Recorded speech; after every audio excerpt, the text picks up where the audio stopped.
ఇండియాలో most trusted company Tata group. ఈ group company షేర్లు గత కొంతకాలంగా షేర్ మార్కెట్ లో దూసుకుపోతున్నాయి. ఎప్పుడో కానీ పబ్లిక్ ఇష్యూకు రాని టాటా కంపెనీ మరోసారి ఐపీఓ ద్వారా నిధుల సమీకరణకు రాబోతున్నట్లు సమాచారం. Tata passenger electrical mobility limited public ఇష్యూకి రానుందట. వచ్చే ఆర్థిక సంవత్సరం మొదట్లోనే ఈ ఐపీఓ ఉండబోతున్నట్లు సమాచారం. టాటా మోటార్స్ కు అనుబంధంగా ఈ టీపీఈఎం పనిచేస్తోంది. ఇది దేశంలోనే అతిపెద్ద విద్యుత్ వాహన కంపెనీ. నెక్సాన్, టియాగో లాంటి ఈవీ మోడళ్లను ఈ సంస్థ విక్రయిస్తోంది. ప్రస్తుతానికి ఈవీ మార్కెట్ ప్యాసింజర్ వాహన విభాగంలో ఈ కంపెనీ వాటాయే 80% దాకా ఉంది.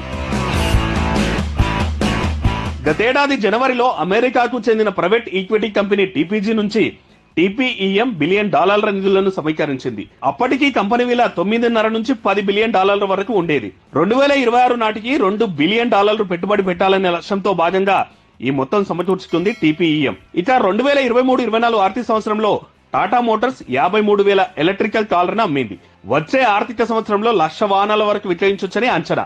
2024 జనవరిలో కంపెనీ విక్రయాలు వార్షిక ప్రాతిపదికన 69% పుంజుకున్నాయి. వచ్చే 3-4 ఏళ్లలో మొత్తం 10 మోడళ్లలో విద్యుత్ కార్లను తీసుకురాబోతుంది టాటా. దీంతో కంపెనీ విలువ కూడా భారీగా పెరిగే అవకాశం ఉంది. 2 దశాబ్దాల తర్వాత గత ఏడాది పబ్లిక్ ఇష్యూకి వచ్చింది టాటా గ్రూప్.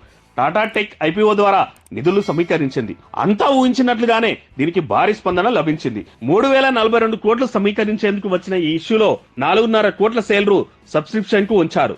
దీనికి 69.4 రెట్ల స్పందన లభించింది. ఒక్కో షేరు ఇష్యూ ధరను $500గా నిర్ణయించగా ఏకంగా స్టాక్ ఎక్స్చేంజ్ లో $1,200 దగ్గర లిస్ట్ అయింది. అంటే లిస్టింగ్ లోనే దాదాపు 130% లాభాలను ఇచ్చింది ఆ కంపెనీ షేర్. ప్రస్తుతం ఈవీ మార్కెట్ ట్రెండింగ్ లో ఉన్న నేపథ్యంలో టీపీఈఎం ఐపీఓకు భారీ స్పందనే వచ్చే అవకాశం కనిపిస్తోంది. అయితే టాటా కంపెనీ మాత్రం ఇప్పటి వరకు ఈ ఐపీఓ గురించి ఎలాంటి అధికారిక ప్రకటన చేయలేదు.